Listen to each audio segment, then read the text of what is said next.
Well, hello everyone. Welcome to this 28th webinar on a treatise on cosmic fire. This webinar series is available on makara.us under the subheading Moria Federation webinars, then webinar series in progress, as shown here. All episodes of this, the Secret Teachings of All Ages, and the Secret Doctrine series are also available on YouTube. Just do a search for Francis Donald and the webinar you wish to view. You may join any of these webinars on the homepage of MoriaFederation.com. Just look in the upper left column here and you'll see the webinars list. Okay, last time we continued with Division E, entitled Motion on the Physical and Astral Planes, where we considered the biblical phrase, I and my Father are one, which DK describes as the most occult statement in the Christian Bible.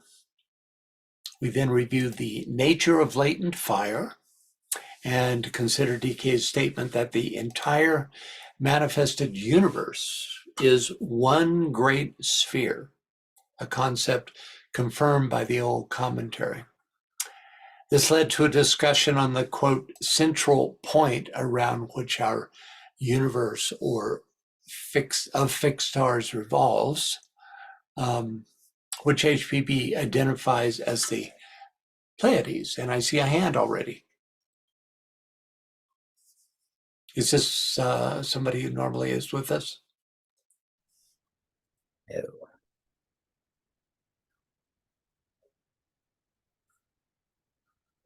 Okay. Yeah,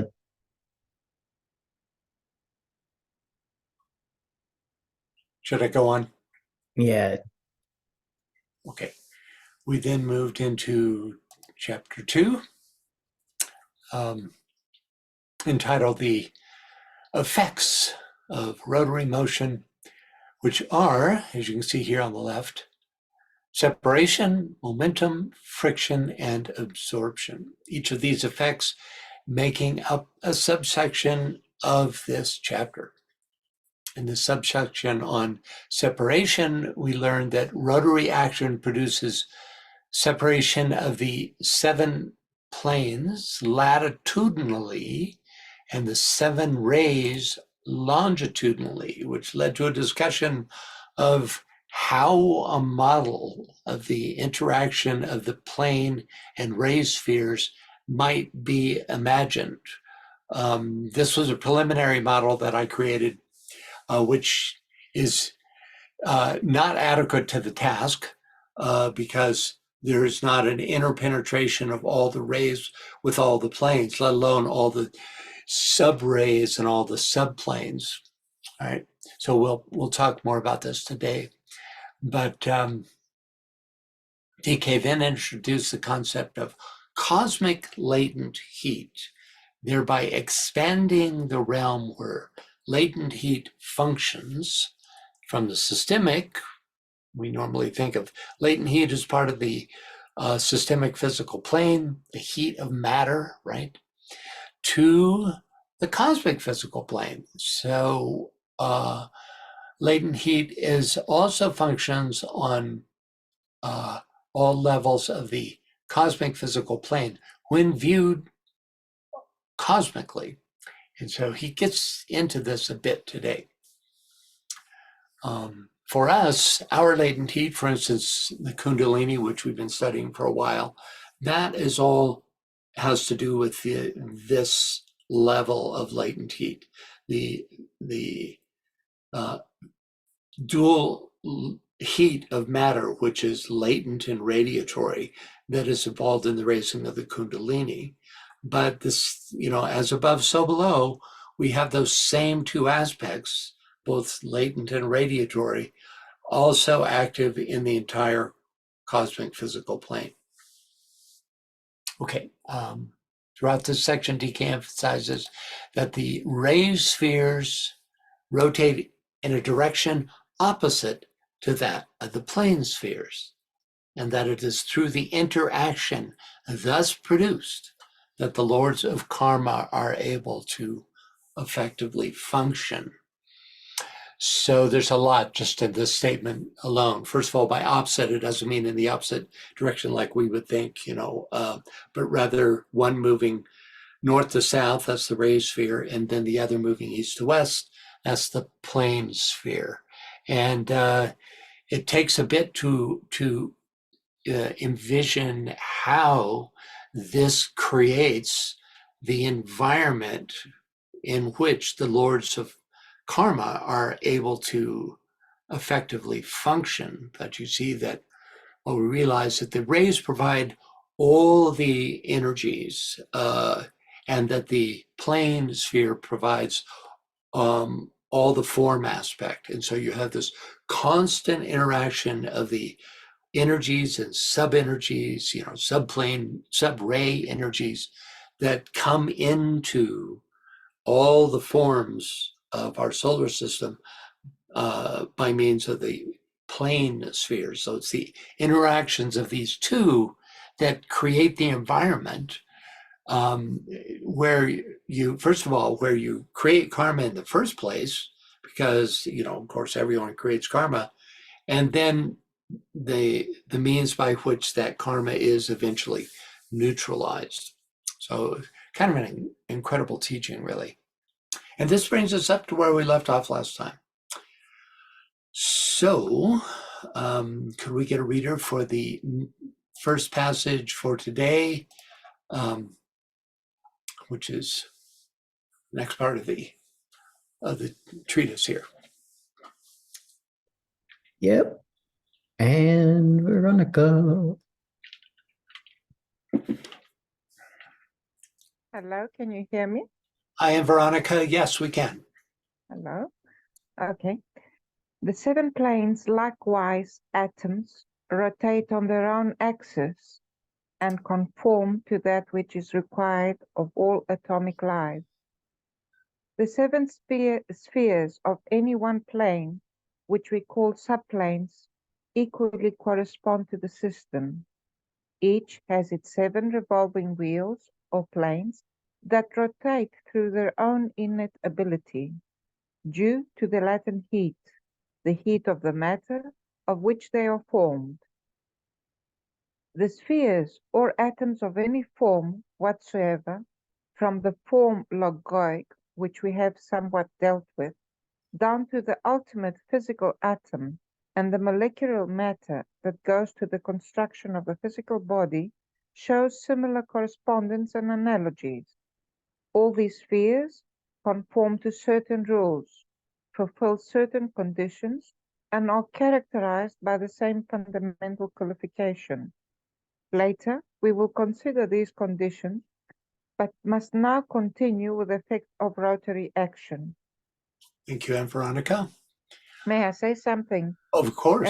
You said the latent heat on our systemic physical plane, and we can see latent heat on the cosmic physical plane. Now, we've got all this electric fire, fiber friction, latent heat, and all those things. So we could say that the latent heat of the cosmic physical plane is all those things. Could we say that? Only from a cosmic perspective. Okay. From the human perspective, they're all different. They're all different because, we have, for instance, you just take, for instance, the soul from our point of view, the main energy of the soul expression is magnetism, right? And not the law of latent fire, but rather the law of attraction, But from the cosmic perspective, the entire cosmic physical plane, cosmically speaking, is functions as the latent and radiatory heat of the solar logos, right? Okay, So now I want to bring it down to the systemic physical plane. Yeah. That means that our latent heat could be many, many things. We see it as latent heat, but I don't know if it has any meaning to see that it could be many things as our solar logos has latent heat that is many things. Could that be Well, for ourselves? it has three main qualities to it, as does ours. So for us, latent heat is a functions as the nature of the activity of the etheric centers, right? And that they increase their rotation gradually, all due to this latent heat. They expand and increase their rotation as a result of it, and then eventually merge with radiatory heat, which is pranic, right? You maybe remember that teaching where we Yes, yes. talked about how those come together. So it really is a physical phenomena, this latent heat aspect, right? But here, what he's doing is expanding it, and it's confusing at first. It took me a while in just setting up this webinar to figure out, when he was talking about which, and I finally got it. That it's another example of as above, so below. That for cosmic entities, their latent heat demonstrates on the entire cosmic physical plane, whereas ours demonstrates on just the physical etheric plane. Eventually, Okay. it combines with, remember, the three fires of mind, Yes. and as the Kundalini rises, this draws down the fire of spirit, and you have that's characterizes the third and fourth initiations, where the whole thing is, the causal body is burnt up, and you then move into planetary consciousness at that point. Okay. Thank you, Francis. Yeah, you bet. Anybody else? I encourage you to comment whenever you'd like. Ask questions, make comments. It really makes these webinars a lot more fun. Okay. So first up, the seven planes, likewise atoms, rotate on their own axes and conform to that which is required of all atomic lives. Well, first thing we got to do is get out of this paradigm that we're so used to seeing these charts with the planes and subplanes just stacked up on top of each other, and it looks so layered like. And here he's really trying to change our paradigm, our understanding, to begin to see each of the seven planes as atoms, which rotate on their own axes and conform to that which are required of all atomic lives. So with a little reflection, this becomes an extraordinary statement, since, quote, that which is required of all atomic lives includes the existence of an indwelling jiva, right? So these are lives. These planes and subplanes are actually lives. And so they have some form of evolutionary path. That's just the nature of any atomic life. So is this indwelling life the life of a plane lord? For example, is the form aspect of the Deva Lord Varuna the sphere that we call the astral plane? Or is the astral plane a great elemental being overshadowed by Varuna? Doesn't really matter so much. What we have to hold in mind is that it is that astral plane, for example, is a great life, and that has a form aspect and an indwelling jiva, or life aspect. Yes, I see Joe's hand up here. Yes, Joe. You're muted. There you go. Okay, I've got an atom. Is the atom going around a center, or Central axis. that's on the plane itself around the sphere of the Right. point? Or is that atom simply standing in one spot and turning? I doubt it. I imagine that what we have is like what we always have, is that it rotates on its own axis. And remember, the plane atoms, the atom, that we have been calling the seven planes, which are actually spheres, they rotate from east to west. Therefore, we can assume that their axis points from north to south, right? And that they rotate around some central point. He doesn't get into that. Yeah, we can speculate as to what that might be, but it becomes, for instance, just for example, that the subplanes of any given plane rotate around the Adi plane, the first subplane, that would stand as that central point or that central atom, right? But that's just, that's just one possible scenario. Francis, I'm getting that the chakra itself in the physical body would be turning on that point. Well, that it has an axis itself, you mean? Yes. Yeah. And, when we read about the cosmic atoms, we learn that, for instance, the planets, the sacred planets are the seven chakras of our solar logos. So that suggests, he never says this, but that I'm aware of, but it suggests that our own chakras are lives, elemental lives in and of themselves. If we use the as above, so below paradigm, which extends all the way out, because the solar logos is a chakra. It's in fact is the heart chakra, and the that system of seven solar systems, of which our solar system is a part. He doesn't have a name, so it's always awkward to discuss, this great logos who is made up of seven solar systems.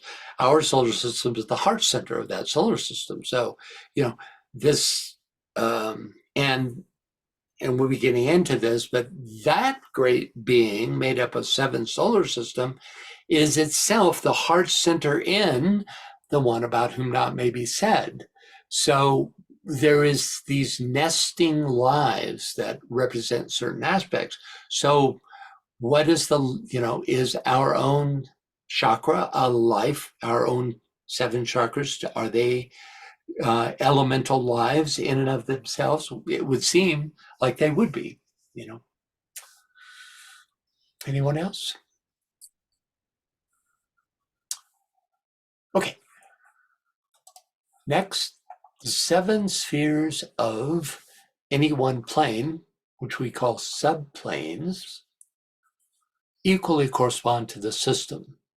Each has its seven revolving wheels or planes that rotate through their own innate ability due to latent heat, the heat of the matter of which they are formed. Okay.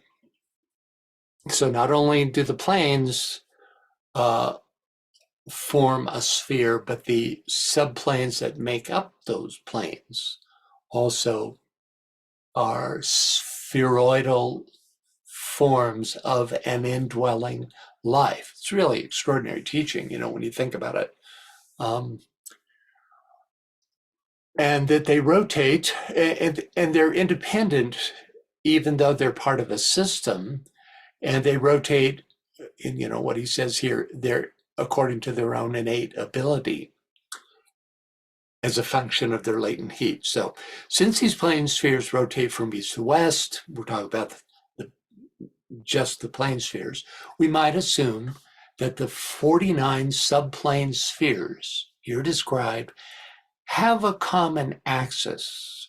That is to say, their axis is north to south, because he's told us that all the plane spheres rotate from east to west, but that they rotate at different speeds based on their latent heat. So logic might tell us that more heat equals faster rotation, suggesting that the denser subplane spheres rotate faster. But this is only conjecture, since the cosmic etheric subplanes are animated by cosmic latent heat. So, it's he doesn't tell us about the rates of speed and even which subplanes rotate faster and which are more stable, you might say. It's an interesting thing to ponder. You could, there are a couple of models that you could take a look at. One being that the first subplane, the Uddy subplane, where atomic matter demonstrates on whatever plane, rotates the fastest, and that it rotates, and that you gradually move towards that higher rotational speed. Or you could see a paradigm where just the reverse is true, that the rotation, the latent heat, takes you towards that goal represented by the Uddy subplane, which is relatively quiescent. But, we're not given that specific information. Yes, Tom?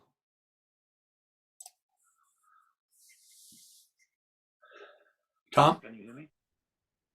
Can you hear me? No, you're very, very, very quiet. I will put a little bit more. Now No, we better? can't. That's better. Okay. Well, the idea occurred to me that it wouldn't be logical that the movement, the speed is always lowest on the densest planes and higher on the more subtle planes. As in physical plane, everything moves so slow when you are down here, but when your consciousness becomes faster when you go upwards or develop. So that's just a logical suggestion. Well, it seems like it from one point of view. That's with the paradigm you just described. But there's another way of looking at it, which is that heat demonstrates more fully in the denser matter, and that as you move up, heat dissipates and actually becomes cold fire on the higher planes.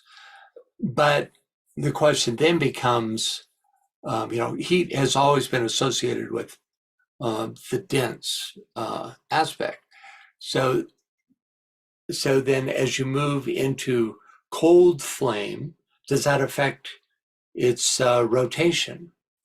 There's more than one paradigm possible for, but yeah, I'm not fully convinced. I'm not fully convinced of one way or the other. You have to hold both models in your mind. Anyone else?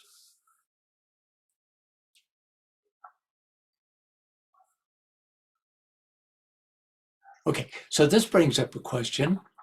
Are the 7 ray spheres also divided in 49 subspheres? If so, we might assume that this further division would represent the subrays, and that we now have a model where 2 sets of 49 spheres rotate in such a way that they provide a predetermined cyclic exposure through interpenetration of the rays and subray spheres on each of the 49 subplanes of the cosmic physical planes, each interpenetration of which provides a unique energetic event or field that is optimized to influence a given time period in some specific way. Yes. It seems to me that this would be so complex to even imagine how this might work in any kind of a physical model. It seems to me that this would require an incomprehensibly complex, for more likely fifth dimensional model in order to account for all the potential interactions of the plane spheres and the ray spheres in such a way that they can create full cyclic interpenetration, right? Okay, next up. The spheres or atoms of any form whatsoever, from the logoic, which we have somewhat dealt with, down to the ultimate physical atom and the molecular matter that goes to the construction of the physical body, show similar correspondences and analogies. So we're here being reminded that the double sphere of the planes and rays constitute the quote-unquote form logoic.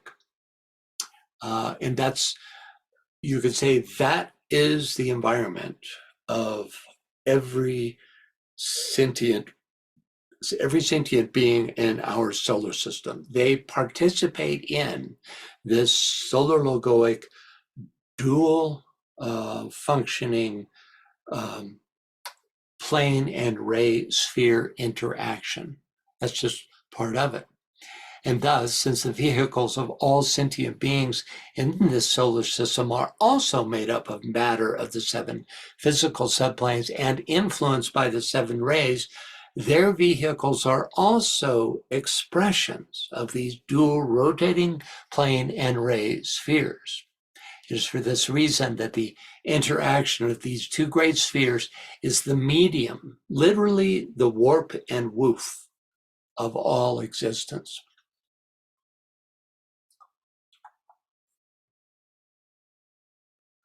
Yeah, this idea that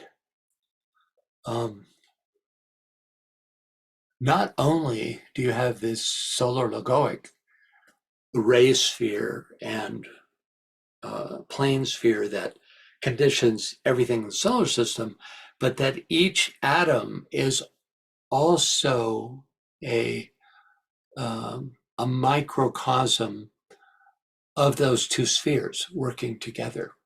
You know, it's pretty amazing. Yes, Joe.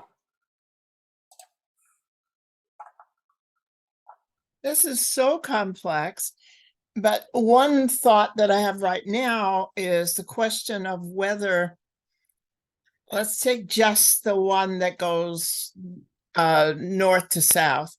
Mm-hmm. Which direction does it go? It could go forward or backward. Well, that's going to always be with reference to something, but the center, I guess, the center point. But yeah, and would it make a difference? right.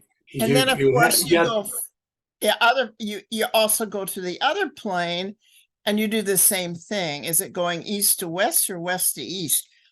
Yeah, it's information we're not giving.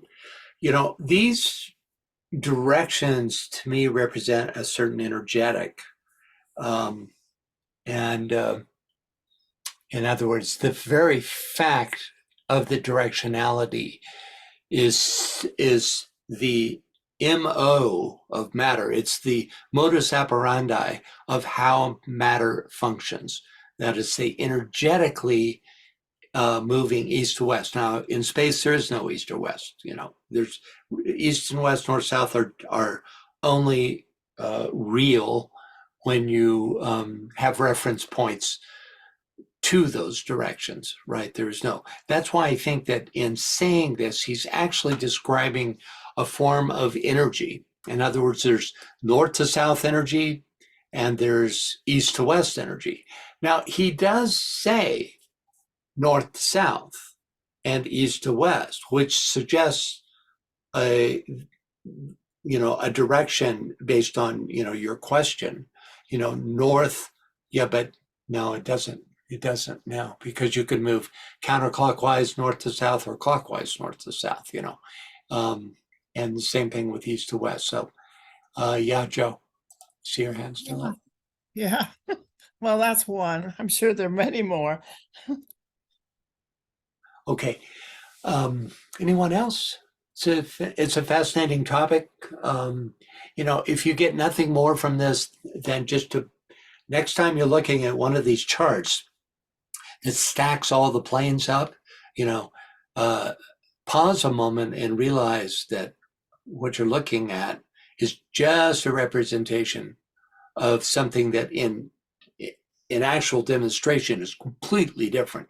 You don't have stacked up subplanes. Yes, Jerry.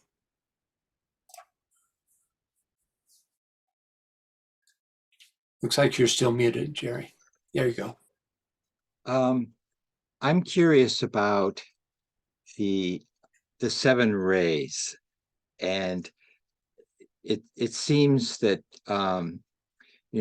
this kind of dual formation of spheres, of manifestation of Yeah. material and rays Uh-huh.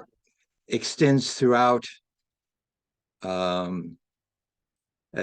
throughout the cosmic physical plane. True. Do you think that extends to the cosmic astral and mental planes as well? Well, it's a good question.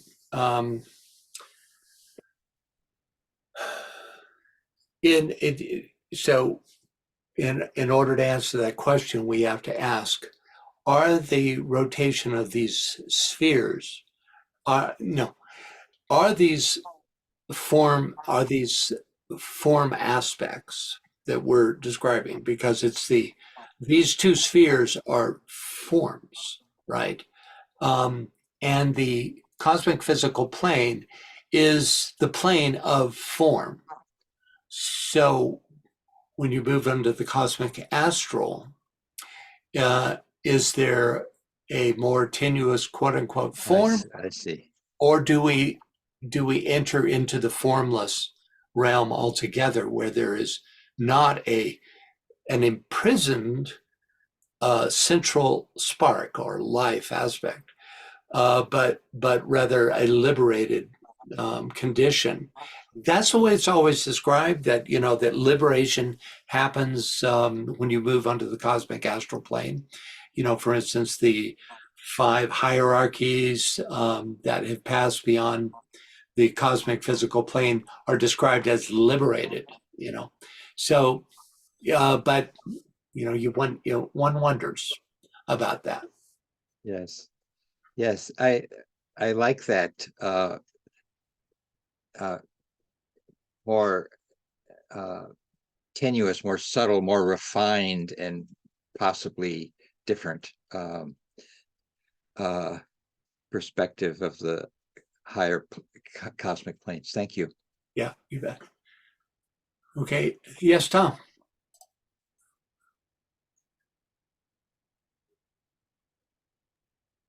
Yeah, okay. Again, my logic says that the whole cosmos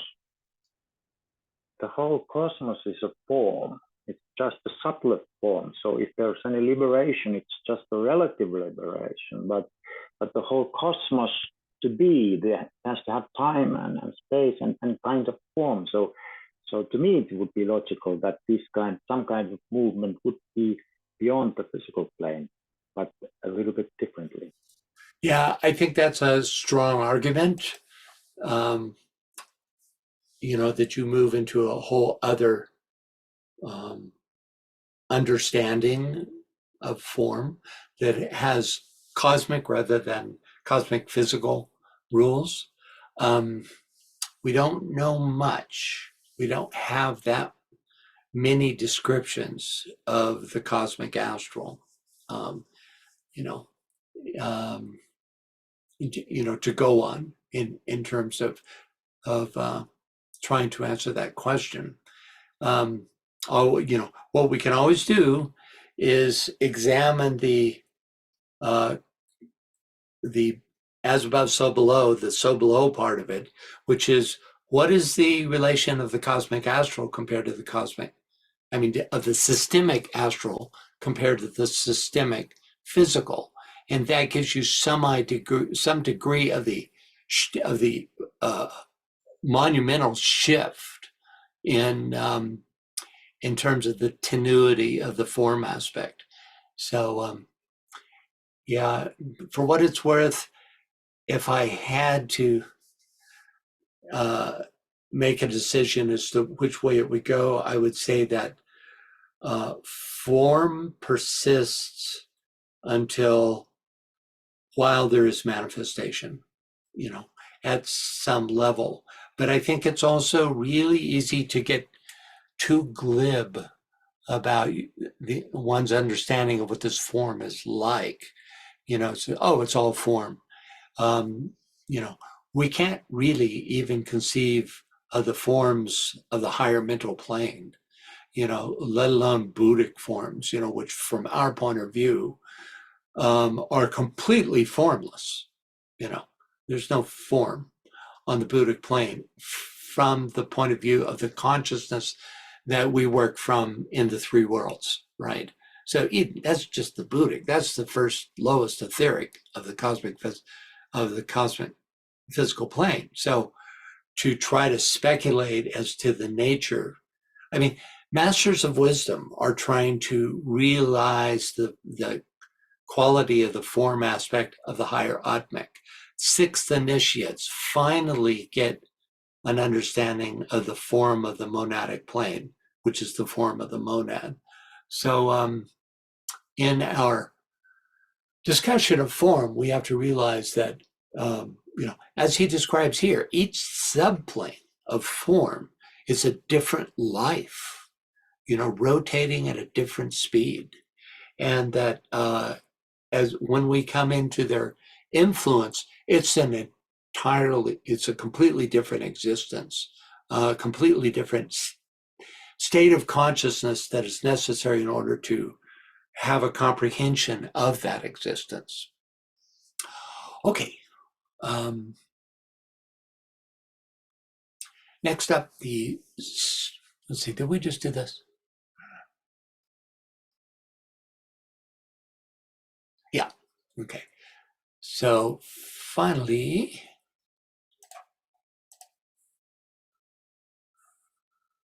I saw a hand, yes. Maria Christina. Two thoughts. Yeah.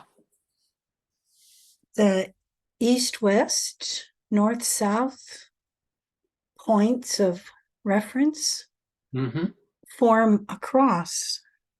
Yeah. Any way you do it, they form a cross. But he doesn't say that. He says, and I wonder what the essence is that he uses those compass signs. It's a really good point. It's really a good point. You have to, and we could get maybe a little more insight into the nature of these two arms of the cross, by looking at the way we think of crosses, which is the vertical axis of the cross suggests consciousness. It's the means by which we ascend. And the horizontal is our environment. And that fits with the ray and plane spheres, that vertical arm of the cross, you could say, is created by the energy of the seven rays, right? And that's through that energy is how we that interaction between the two. Yeah. But it's interesting that it's such a precise angle that he is indicated. Yeah, it is. If you will. Yeah. It's not 45 degrees. It's like 90 degrees. Those two, yeah. And this is the cross of matter. what they create is the cross of matter, on which all sentient beings are crucified just by existing. And there are relative levels of freeing oneself from that cross of matter, which is what each subsequent initiation is all about, right? But you don't really get off that cross altogether until you take the seventh initiation and move beyond the cosmic physical plane. Until then, some level, some tenuous level of the cross of matter. The Any- second thought I had yeah. was in these days of Virgo, of course, the etheric nature of the Great Mother, the Mahadeva, which must encompass the whole of this conversation. She, as Sophia, in a sense, is, I understand from Nicholas, as I recall, emanates from the center of the galaxy itself. So it's very interesting to think of all of this color and movement and sound and rhythm functioning within that one etheric fields that must encompass the vertical and the horizontal, or their interactions, or the form manifestations, Yeah, well, we don't. a platform for manifestation. Yeah, that's right. Well, specifically, the mother aspect is related to the second plane, the monadic plane, which is the akasha. And that akasha is the light of substance itself, right? Not substance, but the noumenal source of substance, which is the great mother. The great nurturing field of energy is the monadic plane, that second plane, which is the akashic, right? And that's the closest place, you could say, where locale, where the great mother has her source. And then, of course, she manifests in all form aspects through different mediums. And we'll get into that as well. But yeah, good thoughts, Maria Christina. Anything else? Yeah, Joe again. Yeah, I see that. But anything else with you, Maria Christina? Oh, let me get Maria. Okay. Okay, there we go. I just am very grateful, and I have to leave, and I regret doing so. But I'm thank sorry. you. I'm sorry Oh, you have to yeah, leave. I know. I'm presenting on daily vigil now. Tra-la, Inshallah. See you next time. God willing, and the creek don't rise. Bye-bye. Yes, Joe. This might help. I go back to my beloved astrology, and when we first discussed this in this meeting, I was banging my head against the wooden cross, and then I realized all I got to do is move one jump, and I'm into the etheric, and now I can get through the cross real easy.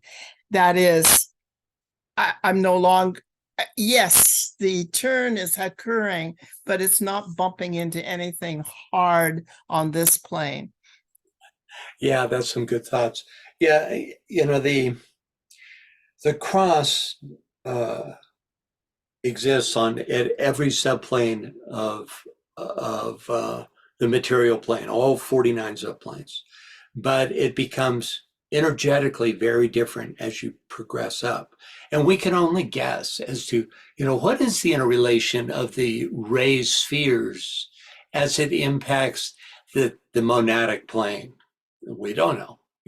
They would be, from our point of view, it would be pure holiness. It would be pure light. It would be the manna on which the masters feed, you know. So when you talk about, this being crucified on the cross as substance, it's really relative. For us, it's made up of the three worlds of human expression: the mental, through the mental, astral, and physical planes, right? So you have illusion, glamour, and Maya, and those represent the experience of the cross on the lower subplanes of the cosmic physical plane, on the lower 18 subplanes, you could say, right?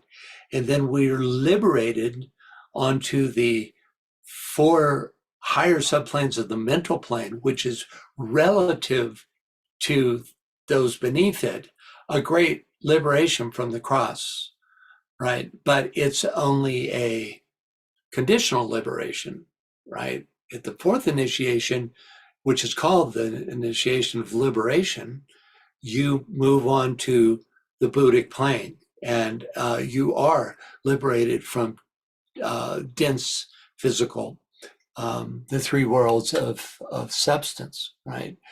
But even there, you are still under the influence of the second aspect, because you yourself have embodied that second aspect, and you have this duality in connection with the monad. And so it's only with the 7th that you assume the identity of the monad and are released beyond the cosmic physical. And that takes you off the cross. The other way we know that it's very connected with the cross and cause and effect is the fact that it forms the environment for the lords of karma to work, right?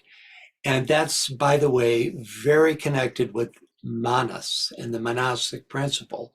So, until mind is developed, it's group karma. Your pets don't accrue individual karma. They're part of a group karma, right? It's not till the development of lower mind that the lords of karma become influential, and you really start to be crucified on the cross of matter, right? And that's exactly apportioned by the lords of karma, right?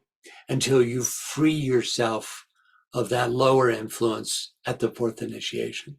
So that's just some thoughts about this. Anyone else? Okay, finally, all these spheres conform to certain rules, fulfill certain conditions, and are characterized by the same fundamental qualifications. Later, we will consider these conditions, but must now continue with the effect of rotary action. So, the rules, conditions, and qualifications universally apply. Thus, we might hypothesize they apply equally to a solar logos and an atom of substance. The same rules, conditions, and qualifications. Of course, the nature of their application is going to be it's going to run the gamut of outer demonstration, but the actual rules, conditions, and qualifications are the same for all atoms of substance. Okay, next up, could we get this is now we move to the section entitled Momentum resulting there, let's see here, which, as you can see in the left panel, is the second listed effect of rotary motion. Could we get a reader for this, please? Yep. And Paka. Momentum, resulting therefore in repulsion, was produced by the rotary movement. We have referred to the law of repulsion as one of the subsidiary branches of the great law of economy, which governs matter. Repulsion is brought about by rotary action and is the basis of that separation which prevents the contact of any atom with any other atom, which keeps the planets at fixed points in space and separated stably from each other. which keeps them at a certain distance from their systemic center, and which likewise keeps the planes and subplanes from losing their material identity. Here we can see the beginning of that age-long duel between spirit and matter, which is characteristic of manifestation, one aspect working under the law of attraction and the other governed by the law of repulsion. Thank you, Anne.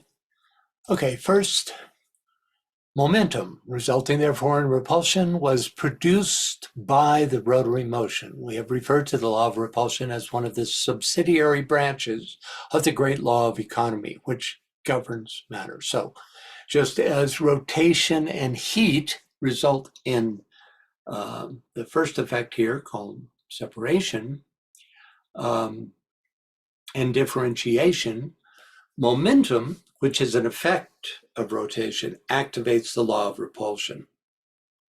We're going to be looking more at this idea.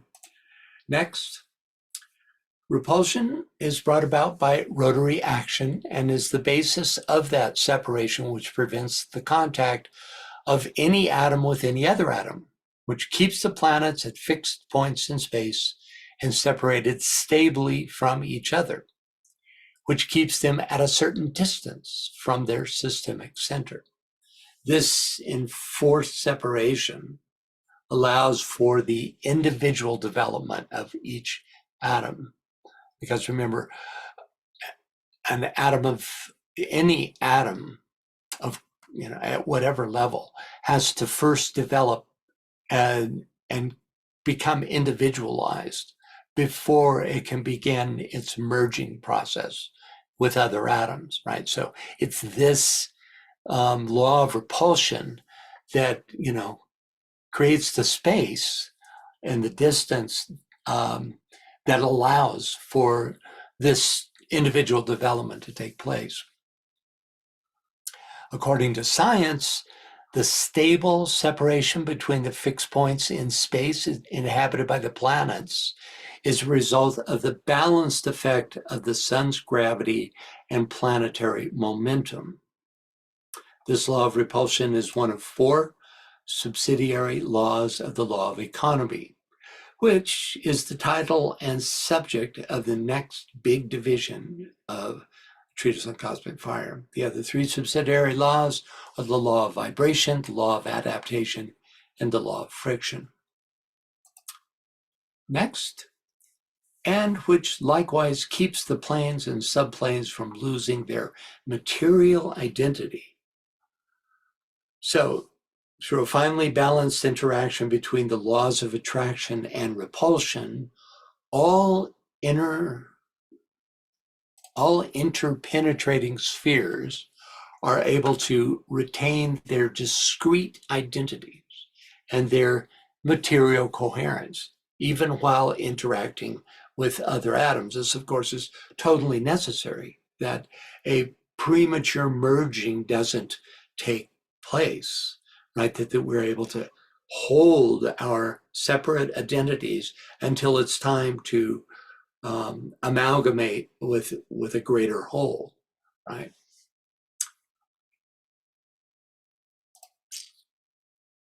Next,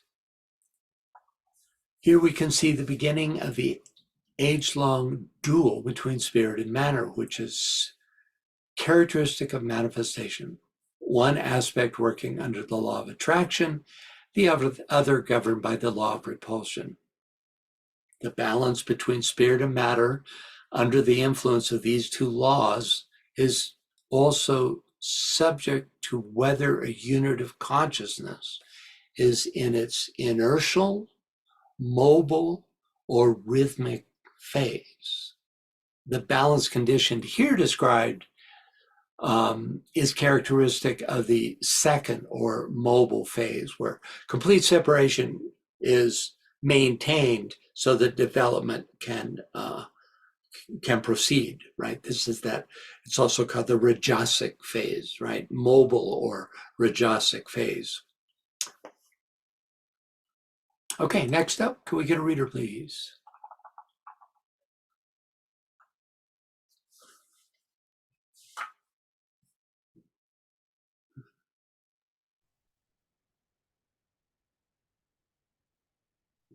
Okay. Joe.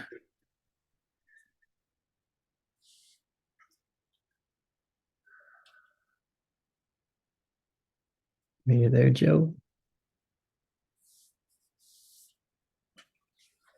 Joe, can you read for us? Joe Garso. Okay, maybe not at the computer. So I'm here. there we go. Good, good. From eon to eon, the conflict goes on, with matter becoming less potent, gradually, so gradually as to seem negated when viewed from the physical plane. The attractive power of spirit is weakening the resistance of matter till, at the close of the greater solar cycles, destruction, as it is called, will ensue, and the law of repulsion be overcome by the law of attraction. It is a destruction of form and not of matter itself, for matter is indestructible. This can be seen even now in the microcosmic life and is the cause of the disintegration of form, which holds itself as a separated unit by the very method of repulsing all other forms. It can be seen working out gradually and inappreciably in connection with the moon, which no longer is repulsive to the earth and is giving of her very substance to this planet. HPB hints at this in The Secret Doctrine, and I have here suggested the law under which this is so.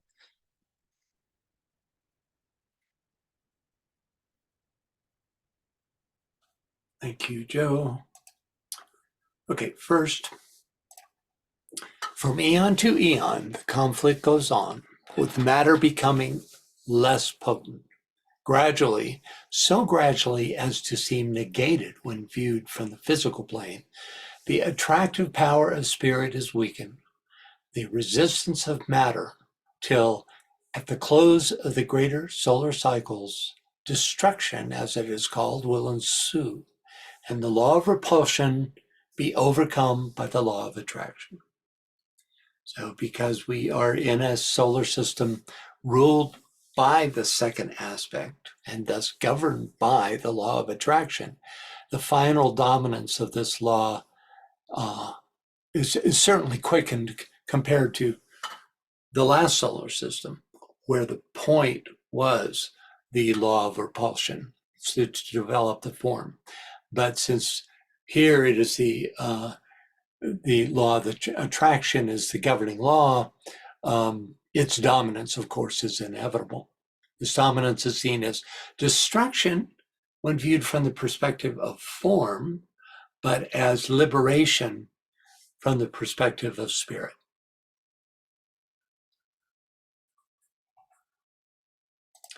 Next, it is a destruction of form and not of matter itself, for matter is indestructible. This can be seen even now in the microcosmic life and is the cause of the disintegration of form, which holds itself as a separated unit by the very method of repulsing all other forms. This actually really aligns with science. So the fundamental duality, spirit and matter, which determines the nature of all cycles during manifestation, that fundamental duality is indestructible. Whereas the various and particular amalgamations of matter called forms are constantly being created, sustained, and then destroyed. Science concurs. Matter, even an atom, a scientific atom, cannot be annihilated, only broken into smaller parts. DK also makes the point that once the influence of the law of attraction is withdrawn, microcosmic life, because it's a law of attraction that holds the form aspect together. This is true of a human being, for example, which is all those little lives that form the microcosmic lives of your body, right? Once the influence is withdrawn, which happens at death, these microcosmic lives, using the law of repulsion, push away that connection that was held in place by the law of attraction. And thus the form is destroyed, the outer form. But the little lives, the lesser forms, survive, right? In their own, you could say their own lesser spheroidal form lives are remain intact.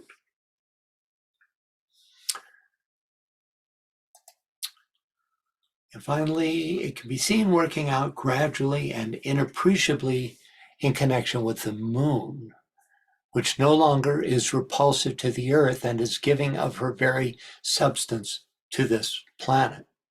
HPB hints at this in The Secret Doctrine, and I have here suggested the law under which this is so. So, decay is suggesting that the moon has moved out of its rajasic or mobility phase into its rhythmic phase, because that life wave that once existed on the moon in the previous chain has moved to our fourth or D globe, where it is right now in its rajasic phase. So DK describes this sattvic, this rhythmic phase, also called sattvic, earlier in TCF. Could we get a reader, please?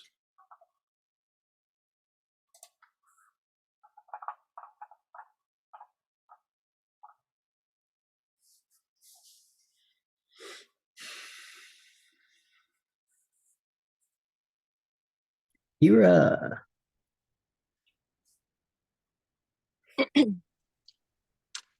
Rhythm, or the attainment of the point of perfect balance and of equilibrium. This point of perfect balance then produces certain specific effects. A, the disintegration of form. B, the liberation of the essence which the form confines. C, the separations of spirit and matter. D, the end of cycle, whether planetary, human, or solar. E, the production of obscuration and the end of objectivity or manifestation. F, the reabsorption of the essence and the merging again of differentiated matter with the root of matter. When the point of rhythm or balance is reached, then the occupier of the form is loosed from prison. He can withdraw to his originating source and is liberated from the sheath which has hereto acted as a prison. And he can escape from an environment which he has utilized for the gaining of experience and as a battleground between the pairs of opposites. The sheath or form of whatever kind then automatically disintegrates. Okay, thank you. Any thoughts about this? Thoughts, questions about this? This particular phase of existence, which is the pralaya, the end phase, the rhythmic, it's called sattvic, it's also called where balance is achieved before disintegration. Okay, let's take a look at the footnote. The moon, our satellite, pouring forth into the lowest globe of our planetary chain, globe D, Earth, all its energy and powers, and having transferred them to a new center, becoming virtually a dead planet, in which, since the birth of our globe, rotation has ceased. Interestingly, the page cited in this footnotes is almost exactly where we are in the Secret Doctrine series. This footnote describes the transfer of the life wave from globe D in the moon chain to our Earth. If you've been in the Secret Doctrine series, you recognize this chart. So from the globe D in the lunar chain, previous chain, which was our moon, to globe D in our Earth chain, which is the Earth. HPP points out after this transfer, the moon, which was the densest globe in the previous chain, is in process of gradual disintegration, and therefore it's in its rhythmic or sattvic phase, right? All aspects of the life wave have left the form aspect, and therefore it disintegrates into its lesser components. Of course, this takes eons of time, but it's affirmed in all the esoteric teachings that the moon is gradually disintegrating. Okay, next up, the third effect of rotary motion, which is also the third subsection of this chapter. Can we get a reader, please? Kirsten. Frictional effect on all other bodies, atomic, producing A, vitality of the atom, B, coherence of the atom, C, ability to function, D, heat supplied to the composite form of which it may form a fragmentary part, whether it is the heat supplied by the rotation of a planet within the form macrocosmic, or the rotation of a cell in the physical body within the form microcosmic. E, final combustion or disintegration, when the fires latent and radiatory have achieved a specific stage. This is a secret of final obscuration and of pralaya, but cannot be dissociated from the two other factors of solar and electric fire. Thank you. Okay, so first, frictional effect. We're looking at the third effect of rotary motion. We've had separation, momentum. Now, the frictional effect on all other bodies atomic, producing vitality of the atom, coherence of the atom, and ability to function. So considering the quote, frictional effect, we should keep in mind that this entire 220-page first section of a treatise on cosmic fire is called Fire by Friction, which is the fire of matter. A couple of pages back, DK defines friction as the interplay of the latent heat in matter on other like spheres. And as we see in this short list, it is this interplay that produces an atom's vitality, its coherence, and its functionality. An atom, as here cited, is a unit of consciousness and thus can be a solar logos, a human being, or an atom of substance. And MDR notes that within the third aspect of matter, wherein frictional effect demonstrates vitality is a function of the first aspect, coherence of the second, and the ability to function of the third aspect. So you can have like sub-aspects. All of this frictional effect is a third aspect function. But within that, you have the first sub-aspect, you could say, of this third aspect, demonstrating its vitality, the second sub-aspect as coherence, and the third as the ability to function. And if you think about it, this works out, that the life aspect is related to the first, vitality related to the life aspect. Coherence is related to the law of attraction, which is related to the second aspect. And functionality, active intelligence, mobility is related to the third function. Could we get a reader for this section, please?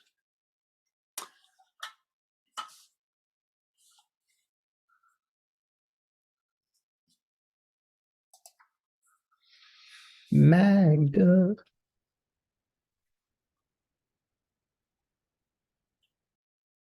The internal fire of matter is called in the secret doctrine fire by friction. It is an effect and not a cause. It is produced by the two fires of spirit and of mind, electric and solar fire, contacting each other through the medium of matter.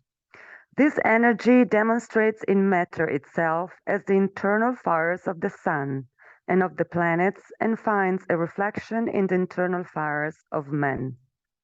Man is the flame divine and the fire of mind brought into contact through the medium of substance or form. When evolution ends, the fire of matter is not cognizable. It persists only when the other two fires are associated, and it does not persist apart from substance itself. Thank you.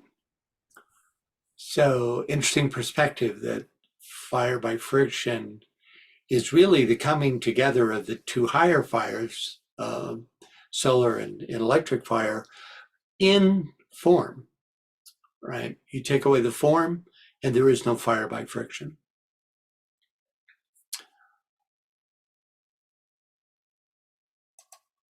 Next up, the heat supplied to the composite form of which it may form a fragmentary part, whether it is the heat supplied by the rotation of a planet within the form macrocosmic or the rotation of a cell in the physical body within the form microcosmic.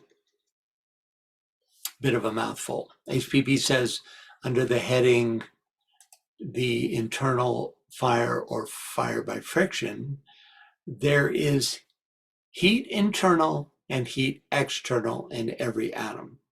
The breath of the Father, Spirit, and the breath or heat of the Mother, matter.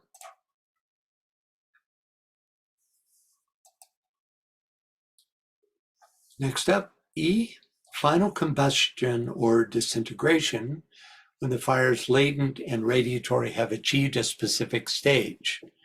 This is the secret of final obscuration and of pralaya, but cannot be dissociated from the two other factors of solar and electric fire. So, again, think of the Kundalini that we studied for so long, that eventually through the raising of the Kundalini, you have final combustion or disintegration of the causal body, right? Though this final combustion is a function of fire by friction, it is also an effect of the influence of solar and electric fire. Could we get a reader, please?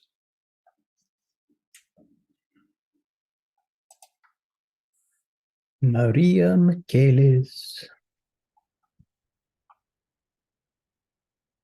Okie dokie.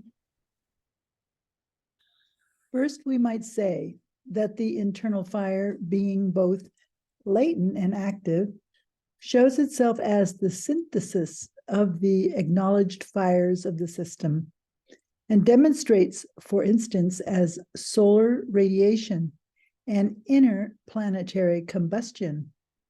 This subject has been somewhat covered by science and is hidden in the mystery of physical plane electricity, which is an expression of the active internal fires of the system and of the planet, just as inner combustion is an expression of the latent internal fires.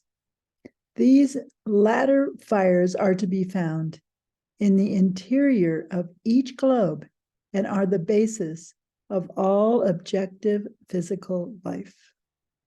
Thanks, Maria. Okay. Now we move on to absorption, the fourth effect of rotary motion. Can we get a reader, please?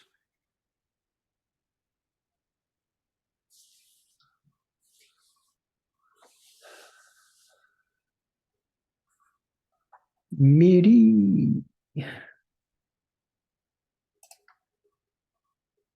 4. Absorption through that expression which is seen in all whirling spheres of atomic matter at whichever surface in the sphere corresponds to the point called in a planet the North Pole. Some idea of the intention that I seek to convey may be grasped by a study of the atom as portrayed in Babbitt's Principles of Light and Color, and later in Miss Besant's Occult Chemistry. This depression is produced by radiations which proceed counter to the rotations of the sphere and pass down from the north southwards to a midway point. From there, they tend to increase the latent heat, to produce added momentum, and to give a specific quality according to the source from which the radiation comes. This absorption of extraspheroidal emanation is the secret of the dependence of one sphere upon another, and has its correspondence in the cycling of a ray through any plane sphere. Thank you. So first, absorption through that expression, which is seen in all whirling spheres of atomic matter at whichever surface in the sphere corresponds to the point called in a planet the North Pole. So absorption, which takes place at the North Pole of every atom, is the result of the receptive or attractive aspect that connects one atom to another. It's really how atoms interrelate, whether they be, atoms of substance or planets. They relate through this attractive aspect, which is represented by the North Pole. And you have to wonder, in a human being, would that be the head center? Would it be the heart center? What is the quote unquote North Pole of a human being? It would seem, just to look at our forms, that it would be the head center. And there is that idea of a child before that platelet becomes hard, that there's a lot of reception of energy through that head center. Yes, Joe.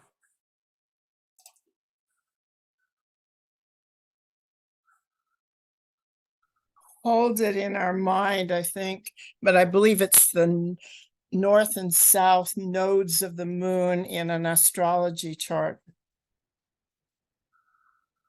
And in that you're looking at the receptive center of in the north. North node would be the point toward which the entity is aiming, and the south node is describing what they've experienced through all lifetimes. Right. So there is a relationship there with this idea of the poles of the atom. Yeah, I like that.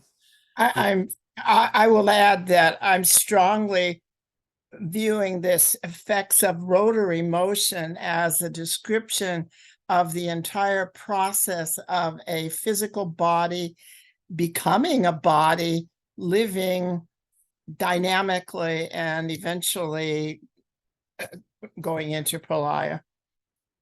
Yeah, that's right.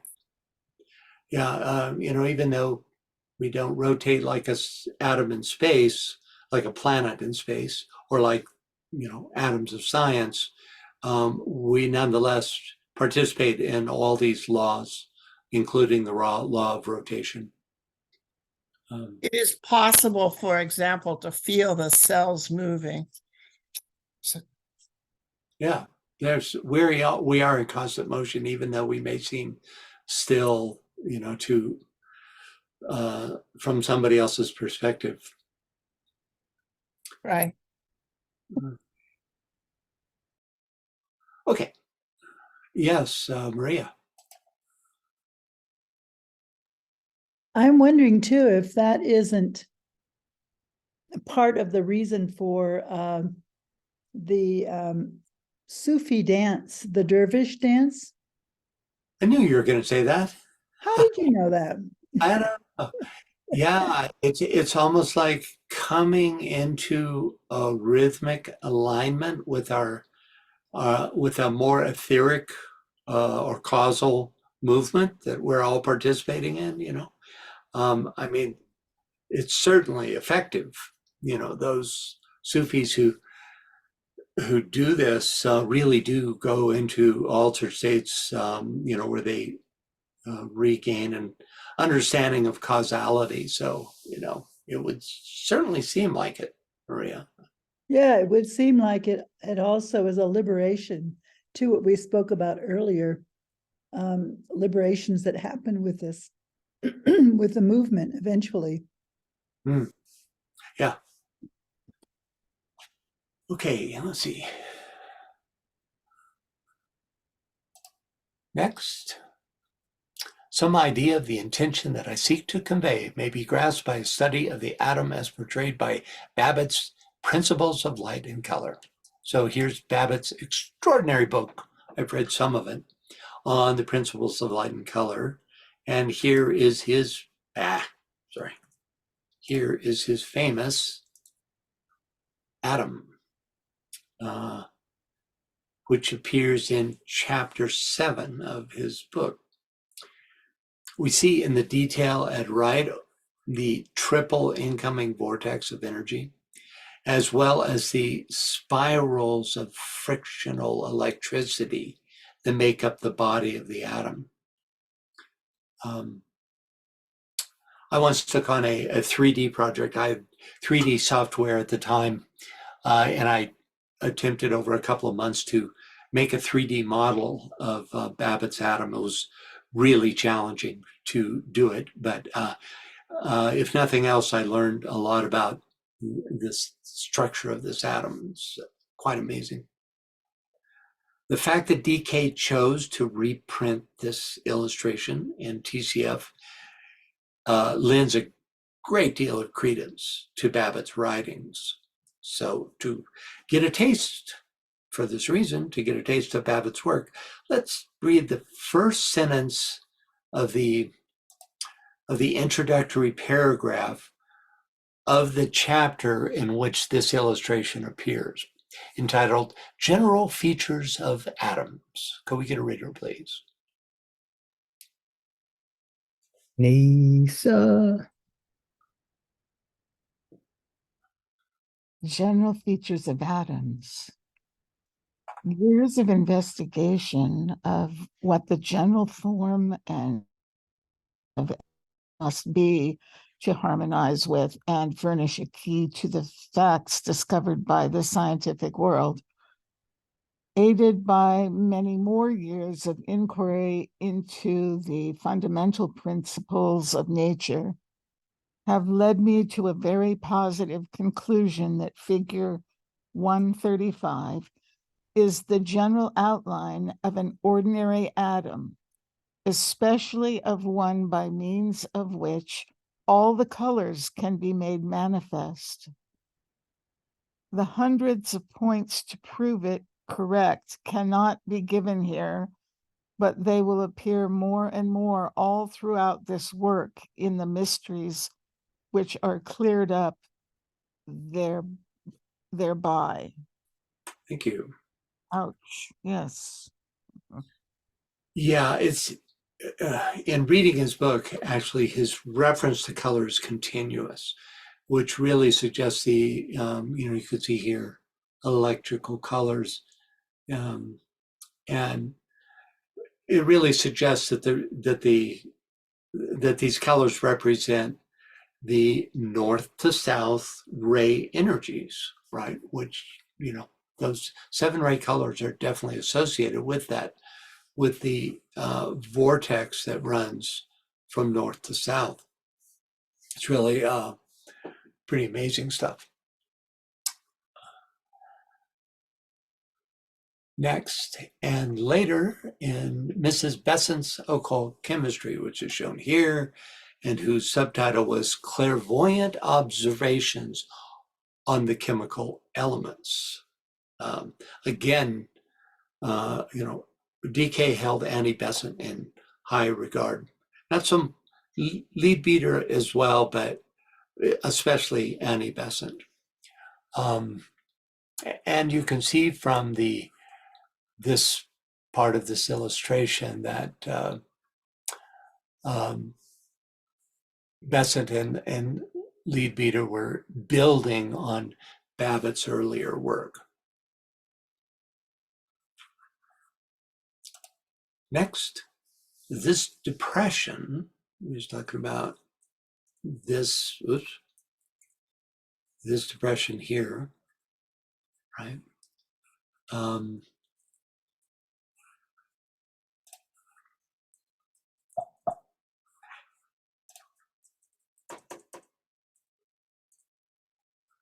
This depression is produced by radiations which proceed counter to the rotations of the sphere and pass down from the north southward to a midway point. You might hypothesize that the midway point represents a point of equilibrium at the heart of the atom before reversing polarity to become radiatory at the positive south end. Let's take a look at MDR's thoughts on this passage. Can we get a reader, please? Would you like to read? We are here given the cause of the polar depression. We should link this information with the thought that the rays rotate from north to south.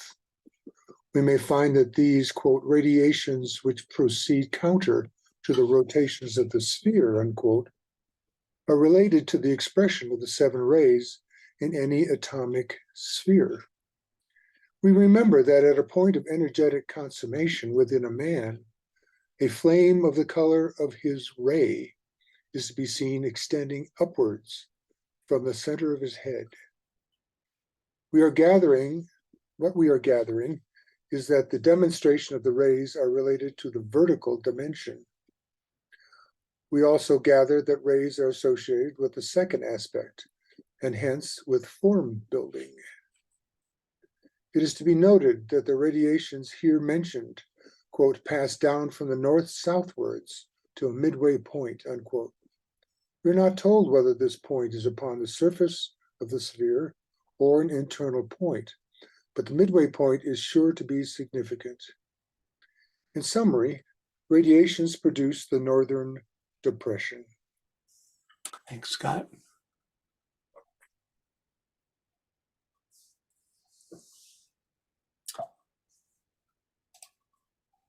Next, from there, they tend to increase the latent heat to produce added momentum and to give specific quality according to the source from which the radiation comes. So upon reaching the midway point, the radiations, which spin in the opposite direction from the atom's rotation, do 3 things. They, 1, increase the latent heat, 2, add momentum, and 3, give a specific quality based on the source of the radiation. The fact that these vertical radiations are associated with quality is another hint linking them to the 7 rays. The quality imparted is related to a specific source, and that animating source is extraspheroidal.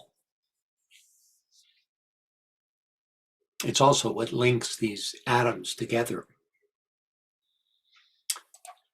And finally, this absorption of extraspheroidal emanation is the secret of the dependence of one sphere upon another and has its correspondence in the cycling of a ray through any plane sphere.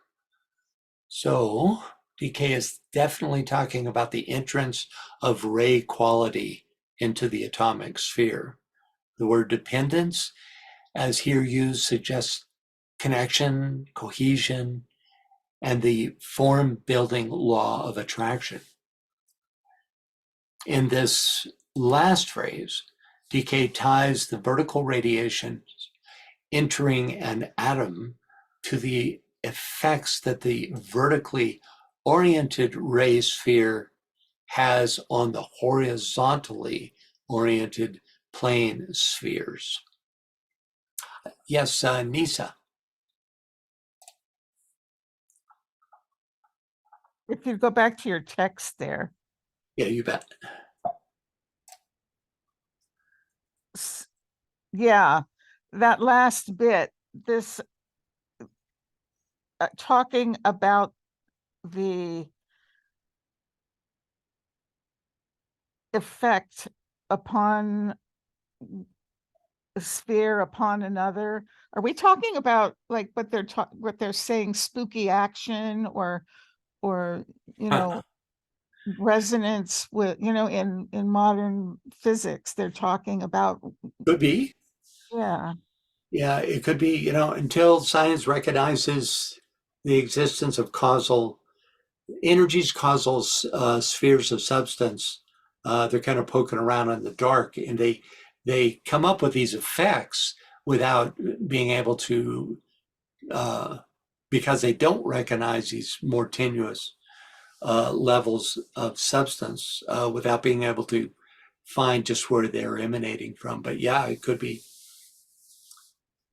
Yes, Maria? Maria Christina, you're back. And you're muted. I just got back and jumped right in. I just shared thoughts on radiation, and which culminated in DK's mention that joy is the most powerful impulse behind the right kind of radiation. Interesting. How beautiful. Yes. Yeah, that is. It is, and it's in the context of radiation as far as our aura goes and our immediate contacts. Yeah. But he differentiates it from a subjective, consciously focused radiation, which produces effects without physical contact. Joy is the most powerful impulse behind the right kind of radiation. That's all. Like that. That's all. You know, he distinguishes between happiness, joy, and bliss as three levels of this particular quality, you might say, and that they transcend the form aspect. They literally are like radioactive. They penetrate the walls of the form and influence those atoms that we are associated with. And, you know, from our reading here, we could assume that happens through the north and south poles and, you know, is a function of our ray expression. Thanks for that, Maria Christina. Anyone else? Okay. A couple of pages back, we learned that all atoms use the model of ray absorption. Quote, the spheres or atoms of any form whatsoever show similar correspondences and analogies. So next up, can we get a reader, please?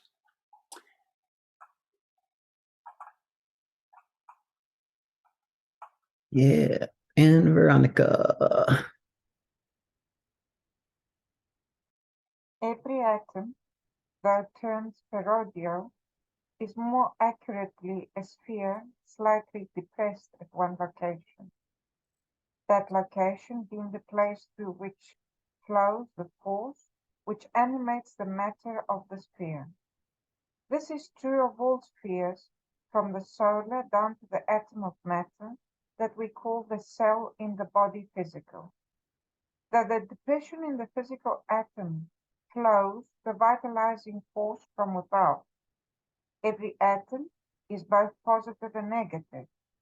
It is receptive or negative when the inflowing force is concerned, and positive or radiatory when it is where its own emanations are concerned and in connection with its effects upon its environment.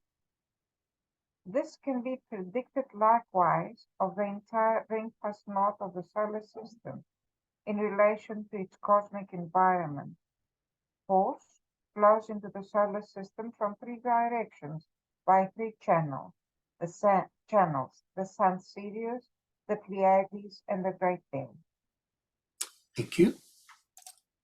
Okay, so first up, every atom, though termed spheroidal, is more accurately a sphere slightly depressed at one location. That location being the place through which flows the force which animates the matter of the sphere. I'm not sure just why he's not telling us here that it's at the north point, because every other writing where he describes this, he puts it at the North Pole, this slight depression at one location, but here he keeps it an open question. So we keep in mind that the term every atom includes the universal sphere containing all manifestation, galaxies, constellations, stars, planets, human beings, and atoms of substance, all of which have a slight depression at its north pole, as illustrated in Babbitt's atom, through which the cohesive vitalizing force streams. Since decay has gone to great pains to introduce the interaction of the ray and plane spheres, which he here tells us have their correspondences in every atom, we might assume that the vitalizing forces that stream in are ray energies. Quote, this depression is produced by radiations which proceed counter to the rotations of the sphere and pass down from the north southwards to a midway point. Treatise on White Magic suggests that this vitalizing force is the life principle in manifestation. Can we get a reader, please? And Parker. Wait, got a hand raised. Yeah, Magda? Yes, you mentioned, so to say, 3 stages of radioactive stages, like happiness, joy, and bliss. Did you say like as a way of differentiate them, or as a metaphorical way, or do you mean like really electrochemically? Yeah, I think all three.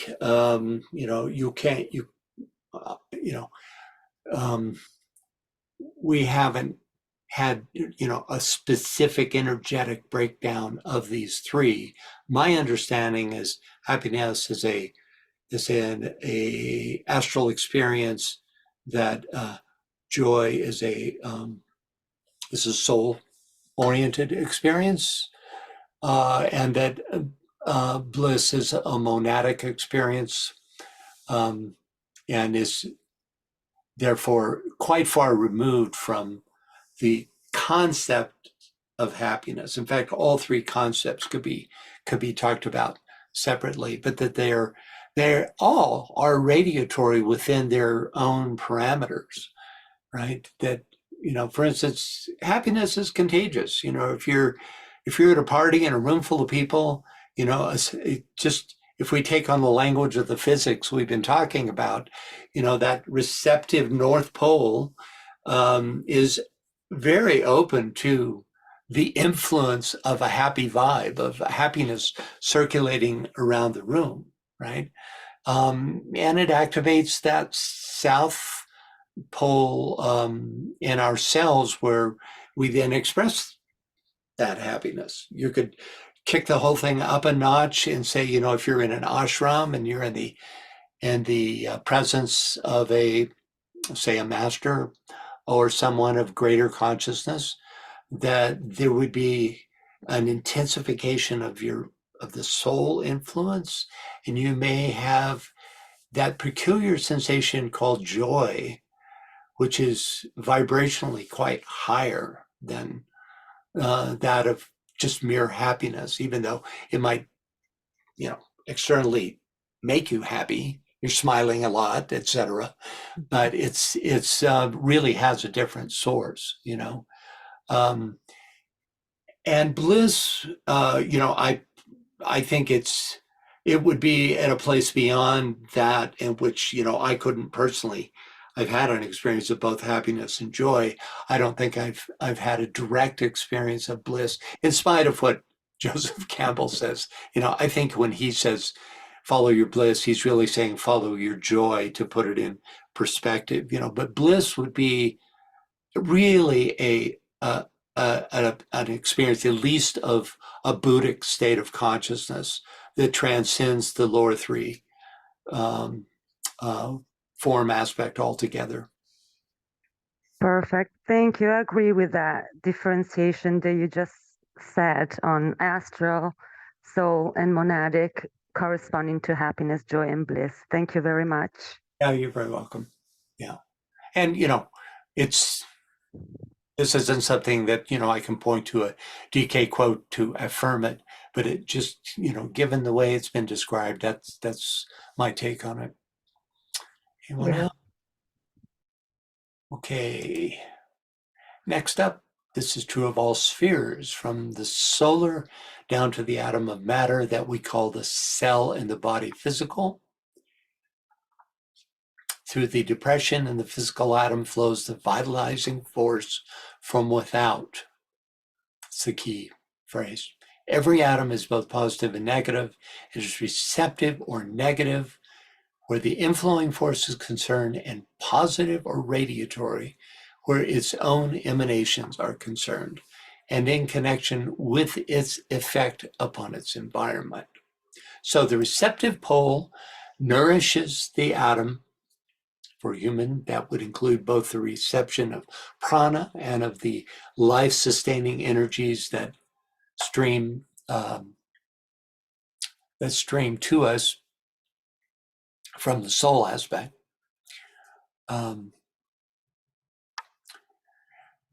Via the sutratma, the positive and emanating pole of the atom sustains the lesser lives that make up the atom, right? Unbeknownst to these lesser lives, they are, you could say, fed, sustained through this positive or negative vortex,